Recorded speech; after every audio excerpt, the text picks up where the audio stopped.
Title: From Betrayal to Triumph. For months, I noticed the little things that didn't add up.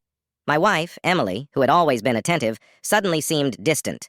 Her late nights at work grew more frequent, and her phone was always glued to her hand, the screen turned away when I walked by. I dismissed it, telling myself I was just being paranoid.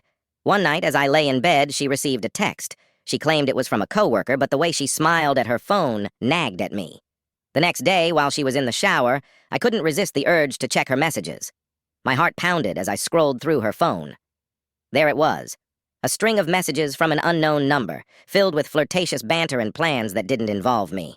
My stomach turned as I realized the truth. The late nights, the sudden distance, all of it pointed to one thing. I confronted her that evening, the evidence in my hand. She denied it at first, but the truth was too heavy to hide. Tears filled her eyes as she confessed. The betrayal cut deep, but something within me hardened. I realized that my life didn't have to end here. I threw myself into my work, driven by the desire to rebuild my life without her. I took risks, started a new business, and within a few years, it paid off.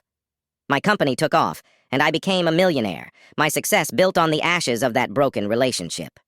One day, out of the blue, Emily reached out. She was struggling, her life unraveling after our split. She came to me, tears in her eyes, begging for another chance. She saw the life I had built, the success I had achieved, and she wanted to be part of it again. But I had moved on.